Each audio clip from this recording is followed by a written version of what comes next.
এই প্রশ্নগুলো তুমি রেডি করেছো কিনা একটু মিলিয়ে নাও। যদি না করো, আমার মতে এই প্রশ্নগুলো অবশ্যই রেডি করবে, কারণ এই প্রশ্নগুলো কিন্তু খুব ইম্পর্ট্যান্ট। এই তোমাদের প্রিয় চ্যানেল সাজবাতি চ্যানেল, আশা করছি অনেকে আমার এই চ্যানেলের সঙ্গে আছো। ধন্যবাদ জানাই তোমাদের সবাইকে। কিভাবে উচ্চ মাধ্যমিকের 4th সেমিস্টারের 3 নম্বরের প্রশ্ন লিখব, কি করে স্যার 4 নম্বরের প্রশ্ন লিখব, কটা পয়েন্ট লিখব, এরকম অনেক প্রশ্নের উত্তরের সম্মুখীন হচ্ছে আমি। তোমরা প্রশ্ন করছো, আমি যথাসাধ্য তোমাদের উত্তর দেওয়ার চেষ্টা করছি, কিন্তু বেসিক নলেজটা অবশ্যই জানতে হবে। স্যার 3 নম্বরের জন্য কতটুকু লিখব, 4 নম্বরের জন্য কতটুকু লিখব, এবং এই 3 নম্বরের জন্য কোন বিষয়গুলোকে বেশি প্রাধান্য দেব। আমি আজকে এই ভিডিওতে উদাহরণ দিয়ে তোমাদের একটা ছোট্ট করে এই বিষয়টি বলার চেষ্টা করছি। মনে করো এই 3 নম্বরের জন্য যে প্রশ্নটা এলো, সাম্প্রদায়িক বাটোয়ারা নীতি বা পুনা চুক্তি এলো। মনে করো এইখান থেকে আমরা লিখেছি যে সাম্প্রদায়িক বাটোয়ারা নীতি বা পুনা চুক্তি বা হিন্দু মহাসভার যতগুলো আমি প্রশ্ন লিখেছি, এখান থেকে কোন প্রশ্নগুলো 3 নম্বরের, কোন প্রশ্নগুলো 4 নম্বরের পরে বলে দিচ্ছি, কোনগুলো 8 নম্বরের এই অধ্যায় থেকে বলে দিচ্ছি। কিন্তু তার আগে বলি 3 নম্বরের জন্য আমি কি লিখবো। মনে করো চলে গেছে পুনা চুক্তি, পুনা চুক্তি এরা চলে আসলো। তাহলে পুনা চুক্তি প্রথমে আমরা কি লিখবো, যে পুনা চুক্তি কবে হয়েছিল। আমরা জানি যে ইতিহাসের 3টে উত্তরের মধ্যে, প্রশ্নের উত্তরের মধ্যে থাকবে। একটা হচ্ছে স্থান, একটা হচ্ছে কাল, আর একটা হচ্ছে পাত্র। এই 3টে জিনিস ইতিহাসের উত্তরের মধ্যে অবশ্যই থাকবে। তাহলে প্রথমে আমরা এই 3টে বিষয়টাকে পুনা চুক্তির মধ্যে ঢুকাবো। পুনা চুক্তি কাদের মধ্যে হয়েছে? পুনা চুক্তি হয়েছে মহাত্মা গান্ধী, আমরা জানি, আর কার সঙ্গে? বি.আর. আম্বেদকর, এর মধ্যে হয়েছে। এবার সময়কাল আমরা লিখবো কত সালে? 1932 সালে। কোথায়? পুনাতে। জায়গা নামও আমরা পেয়ে গেলাম। তাহলে প্রথমে উত্তরে আসবে কত সালে কাদের মধ্যে পুনা চুক্তি স্বাক্ষরিত হয়েছে। পারলে ভূমিকাতে একটু লিখে দেবে, সে 3 নম্বর হোক আর 4 নম্বর হোক, 2 লাইন প্রথমেই, যে ব্রিটিশ প্রধানমন্ত্রী র্যামসে ম্যাকডোনাল্ড ভারতবর্ষে সাম্প্রদায়িক বাটোয়ারা নীতি ঘোষণা করার পরিপ্রেক্ষিতে পুনা চুক্তি স্বাক্ষরিত হয়েছিল হিন্দুদের মধ্যে বৈষম্যটাকে কমানোর জন্য, হিন্দুদের একত্রিত করার জন্য। এটা লিখে এবার লিখবে যে 1932 সালে উড়িষ্যার জারবেদা জেলে গান্ধীজি যখন এই বিষয়ে আমরণ অনশন করছেন, তার জীবন যখন বিপন্ন, ঠিক সেই সময় ছুটে গেলেন তপশিলি সম্প্রদায়ের নেতা বি.আর. আম্বেদকর।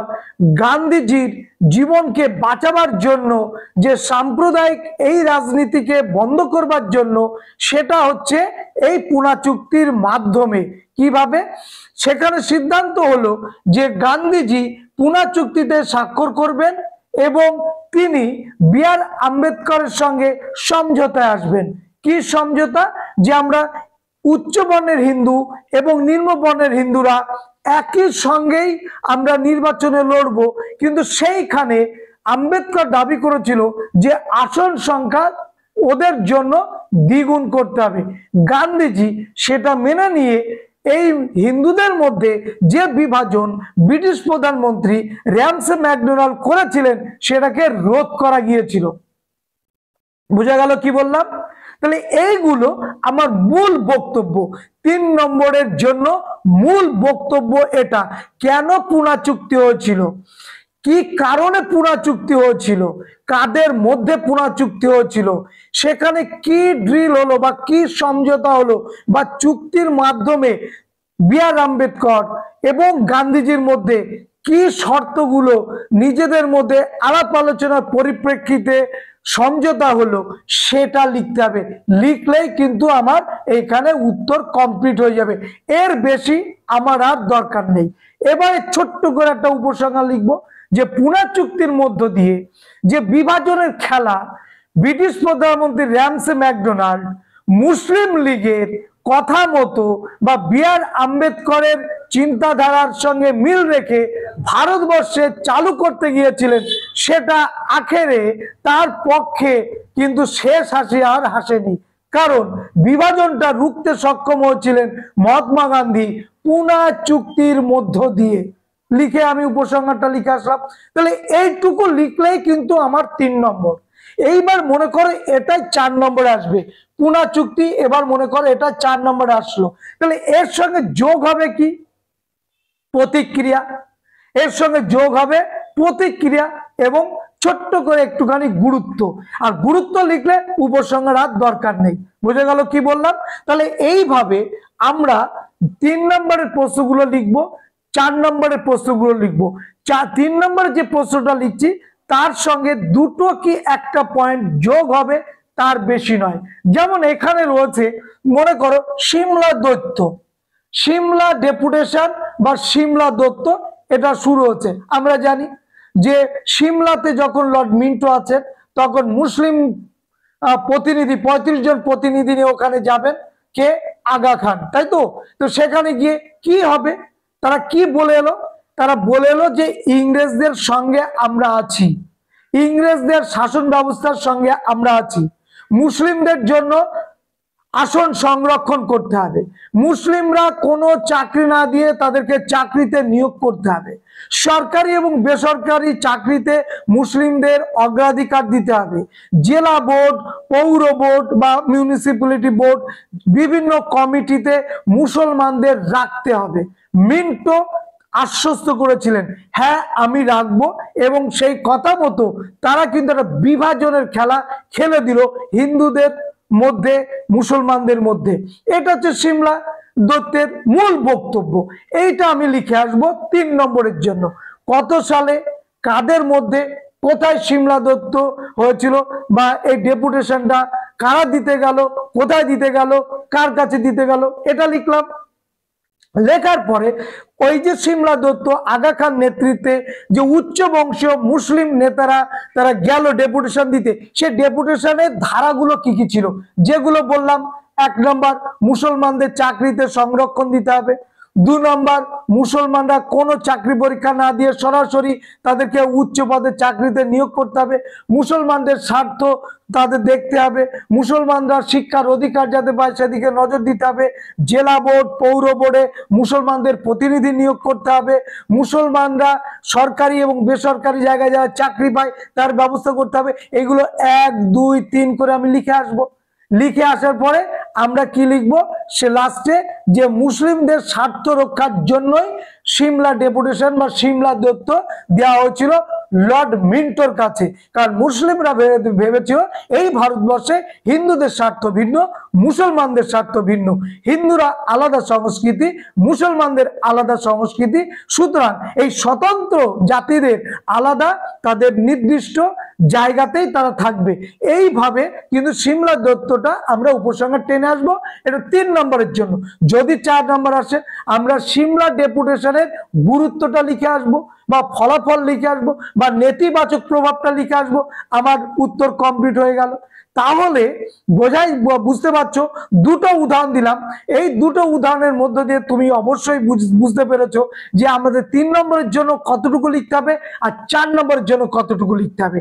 3 নম্বরের জন্য স্রেফ বেসিক জিনিসটা তুমি লিখে আসবে, আর 4 নম্বরের জন্য পারলে সেই প্রশ্নটার পরিপ্রেক্ষিতে যদি গুরুত্ব থাকে গুরুত্বটা লিখে আসবে, যদি নেতিবাচক প্রভাব থাকে নেতিবাচক প্রভাব লিখে আসবে, যদি ইতিবাচক প্রভাব থাকে ইতিবাচক প্রভাব লিখে আসবে, যদি ফলাফল থেকে থাকে ফলাফলটা লিখে আসবে। তাহলে উত্তরটা 4 নম্বরের জন্য কমপ্লিট হবে। বুঝা গেল কি বললাম? তাহলে এইভাবে 3 নম্বর এবং 4 নম্বরের উত্তরটা লিখে আসবে। আর 8 নম্বরের জন্য আমরা চাই, 8 নম্বরের জন্য একটু ডিটেলসে নম্বর 8 যখন এখানেই বুঝতে পারছো যে তোমার কাছ থেকে ব্যাখ্যা চাইছে, তাহলে তুমি সেখানে ধরো এই অধ্যায় আলিগড় আন্দোলন, মুসলিম লীগের প্রতিষ্ঠা, হিন্দু মহাসভা, এই অধ্যায়ের মধ্যে 1 নম্বর 8 নম্বরের জন্য যেটা আমরা করব, যে প্রশ্নটা, সেটা হচ্ছে সৈয়দ আহমেদ খান ও আলীগড় আন্দোলন। প্রশ্নটা আর অন্যভাবে আসতে পারে যে সৈয়দ আহমেদ খানের রাজনৈতিক চিন্তাধারা আলীগড় আন্দোলনের মধ্যে দিয়ে কিভাবে প্রকাশিত হচ্ছে লেখো, বা এভাবেও আসতে পারে মুসলিম লীগ বা জাতিতত্ত্ব সৈয়দ আহমেদ খান আলীগড়কে কেন্দ্র করে কিভাবে প্রস্ফুটিত করেছিলেন, এভাবেও আসতে পারে। অথবা সমাজ সংস্কারের ক্ষেত্রে আলীগড় আন্দোলন ও সৈয়দ আহমেদ খান ভূমিকা লেখো, এভাবেও আসতে পারে। ভারতের নবজাগরণের অগ্রদূত যেমন রাজা রামমোহন রায়, মুসলিম সমাজের নবজাগরণের অগ্রদূত সৈয়দ আহমেদ খান, কেন বলা হয় তাকে মুসলিম সমাজের অগ্রদূত, এভাবেও আসতে পারে। যেভাবে আসুক না কেন, এইখানে অনেকগুলো পয়েন্ট আমরা পাবো। সেই পয়েন্টগুলো কি কি পাবো? এক প্রথমে যে আমাদের পয়েন্টগুলো লিখতে হবে, একটা ভূমিকা আমরা লিখবো, ফার্স্ট ভূমিকা লিখবো। তারপরে আমরা লিখবো তার রাজনৈতিক, প্রথমে লিখবো তার সামাজিক সংস্কার লিখবো, তারপরে রাজনৈতিক অধিকার সেটা আমরা লিখবো, তারপরে অর্থনৈতিক এটা আমরা লিখবো, তারপরে মুসলমানদের শিক্ষা সংস্কার, শিক্ষা এটা আমরা লিখবো, তারপরে হচ্ছে মুসলিম নারীদের মুক্তি, নারী সমাজের মুক্তির জন্য তিনি কি করেছিলেন সেটা আমরা লিখবো। তারপর তিনি শিক্ষার সংস্কারের মধ্য দিয়ে তিনি, এবার এখানটা আমরা লিখবো যে মুসলমানদের যে দাবি দেওয়া সেইগুলো এখানে তুলে ধরবো, দাবি এইগুলো তুলে ধরবো। 7 নম্বরে লিখবো যে আলীগড় কলেজ এবং বিশ্ববিদ্যালয় প্রতিষ্ঠা বলে একটা পয়েন্ট, সেখানে লিখবো। 8 নম্বরে লিখবো নেতৃত্ব, এটা আমরা লিখবো। তারপরে আমরা কি লিখবো? একটা উপসংহার। এইগুলো লিখলে কিন্তু আমার কমপ্লিট হয়ে যাচ্ছে আলীগড় আন্দোলন। সুতরাং এই পয়েন্টগুলো তো তোমাকে দিতেই হবে। নারী মুক্তিতে সৈয়দ আহমেদ খানের ভূমিকা কি ছিল, সমাজ সংস্কারে সৈয়দ আহমদের ভূমিকা কি ছিল, অর্থনৈতিক দাবিদার মধ্যে সৈয়দ আহমদের ভূমিকা কি ছিল, রাজনৈতিক দাবির বা অধিকার আদায়ের ক্ষেত্রে তার দাবিগুলো কি ছিল, এইগুলো তো থাকবে। দ্বিজাতি, ও এখানে আরেকটা পয়েন্ট থাকবে কিন্তু, দ্বিজাতি তত্ত্ব মাঝখানে চলে আসবে, দ্বিজাতি তত্ত্বের প্রচার। থিওডোর বেকের প্রভাবে প্রভাবিত হয়ে সৈয়দ আহমেদ খান কিভাবে দ্বিজাতি তত্ত্ব ভারতবর্ষে তিনি তার প্রভাব ফেলেছিলেন এবং যার পরিপ্রেক্ষিতে পাকিস্তান রাষ্ট্রের সৃষ্টি হলো, সেটাও কিন্তু এর মধ্যে থাকবে। এবং নেতৃত্ব থাকবে। আলীগড় বলে একটা পয়েন্টই করবে যে আলীগড় তিনি প্রথম বিদ্যালয় তৈরি করলেন, সেখানে কলেজ তৈরি করলেন, সেটাকে বিশ্ববিদ্যালয় প্রতিষ্ঠা করলেন, সেই বিশ্ববিদ্যালয়কে কেন্দ্র করে মুসলিম সমাজের নবজাগরণ শুরু করলেন এবং পাশ্চাত্য শিক্ষার ধ্যান ধারণার তিনি পক্ষপাতী ছিলেন, সেটাও তুমি পয়েন্ট করতে পারো। অর্থাৎ তুমি এখানে এই পয়েন্টগুলো তো করলেই, এর বাইরে যদি তুমি পয়েন্ট থেকে ভেঙে আরো সাব পয়েন্ট ছোট ছোট করে করতে পারো, কোনো অসুবিধা নেই। সুতরাং তোমাকে ব্যাখ্যা চাইছে যে তুমি কতটা জানো। 8 নম্বর যেহেতু, সেইখানে তুমি যতটা সুন্দর করে লিখে আসতে পারবে ততটাই। তুমি সময়ের কথা ভাবছো, সময় পেয়ে যাবে, কোনো অসুবিধা নেই। যে সময় আমাদের বোর্ড দিয়েছে সেই সময়ের মধ্যেই আমাদের সমস্তটাই কমপ্লিট হয়ে যাবে। যাদের সিলেবাস কমপ্লিট থাকবে তাদের কোনো অসুবিধাই হবে না। এইবার আসি, এই অধ্যায়ে আমি যে প্রশ্নগুলো বোর্ডে লিখেছি, এই প্রশ্নগুলো তুমি রেডি করেছো কিনা একটু মিলিয়ে নাও। যদি না করো, আমার মতে এই প্রশ্নগুলো অবশ্যই রেডি করবে, কারণ এই প্রশ্নগুলো কিন্তু খুব ইম্পর্টেন্ট এই টপিকস থেকে। কি কি? দ্বিজাতি তত্ত্ব 4 নম্বরের জন্য, 3 নম্বরের জন্য। নেক্সট সিমলা দৈত্য বা সিমলা ডেপুটেশন অবশ্যই করবে, এটা 3 এবং 4। মুসলিম লীগ প্রতিষ্ঠা, এটা 4 নম্বরের জন্য করবে। এবং হিন্দু মহাসভা অবশ্যই 4 নম্বরের জন্য করবে। লখনৌ চুক্তি 3ও আসতে পারে, 4ও আসতে পারে। লাহোর প্রস্তাব ভীষণ ইম্পর্টেন্ট, এটা 4 নম্বরের জন্য করবে। আমি 3 নম্বরের জন্যও লিখেছি, কিন্তু এটা 4 নম্বরের জন্য করবে। সাম্প্রদায়িক বাটোয়ারা নীতি 4 নম্বরের জন্য করবে। এখানে আরেকটা প্রশ্ন আছে, সাম্প্রদায়িক বাটোয়ারা নীতির প্রতিক্রিয়া কি, ওটাও 4 নম্বরের জন্য করবে। আর মুক্তি দিবস বা নিষ্কৃতি দিবস এটা 3 নম্বরের জন্য করবে, এটা 4 নম্বরের জন্য করবে না।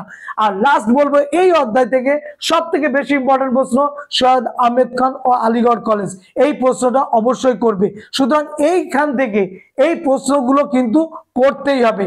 তাহলে আজকের ভিডিওতে দুটো জিনিস তোমাদের বললাম, কিভাবে 3 নম্বর এবং 4 নম্বরের প্রশ্নগুলো লিখতে হবে এবং আমরা এই টপিকের মধ্যে কোন প্রশ্নগুলো গুরুত্বপূর্ণ সেইগুলো বললাম।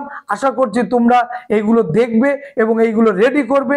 আর এই চ্যানেলে আমরা এই টপিক ধরে ধরে আমরা প্রশ্ন দিতে থাকবো।